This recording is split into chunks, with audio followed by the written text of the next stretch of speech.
geography, fieldwork is a key component of geography. And we were very lucky last term when we had students back in school. We were very lucky to be able to go, we managed to get on some field trips, we managed to go along the River Fintorn and also along the coast.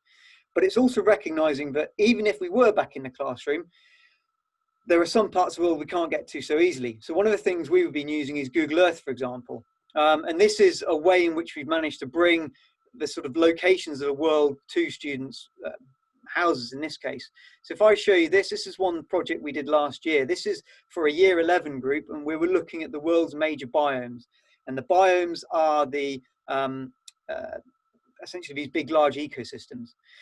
Just before, can I just check you can still see that map there before I launch into this? Yeah, somebody nod for me. So this is what I'm going to show you now, is the way in which we've got the, we've been able to create this virtual field trip. So it's going to zoom out. I'm going to go to a tropical rainforest. And one of the things we wanted them to understand was the characteristics of all of these different types of biomes.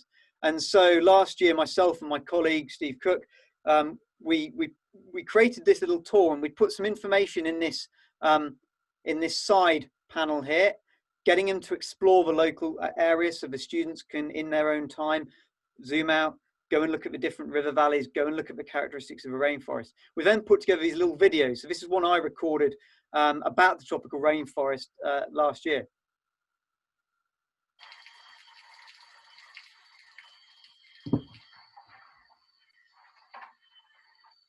It's hot in here, and it would be because I'm in a tropical rainforest. And tropical rainforests are located immediately around the equator. So about 0 to 23 degrees between the equator and tropical Cancer and tropical Capricorn. So these were just a little bit of fun as well, because it was a way to keep the kids sort of interested, and we got quite a bit of response from this. And again, my colleague Steve got really into it. So this is one we did of the taiga up in the sort of the northern latitudes here, just showing all of the characteristics of these different types of biomes.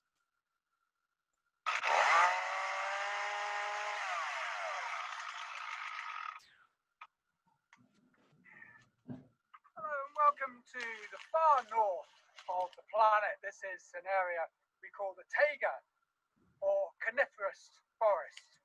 And so these went on, and it just meant that we got some great feedback from the kids. They enjoyed it. It was a bit different. It meant that it was keeping them sort of interested, and they could explore, and they gave us feedback on this.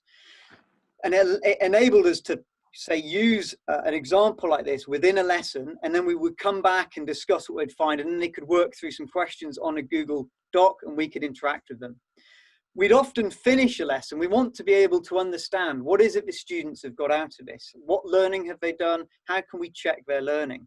And so one of the things we do quite often on the online learning, as well as we've been using this back in the classroom, is something called Google Forms. And Google Forms is like you can put in these different types of questions, essentially multiple choice or longer answers. So this is something linked to what we've just been looking at around biomes. So it's a question about agriculture and the case study. The students answer here, and each of their responses is collected. And so once they've completed this questionnaire, we can go through and we can see, are there any general areas where students are not getting? What do we need to go over and cover again? Are there any misconceptions arising? Are there any students we need to target in particular? You know, come back and do some one-to-one work with them. And it just enables us to keep a track on this. It's a really easy way to do it. But again, that gives you an idea of what we're doing is being able to craft our lessons quite specifically to what the students are doing. So this is very much what we'll be doing next week when we start online. It's going to be second time round. We're really keen to keep this interactivity, but we've also benefited us because we've been able to bring some of this into the classroom itself. Thank you.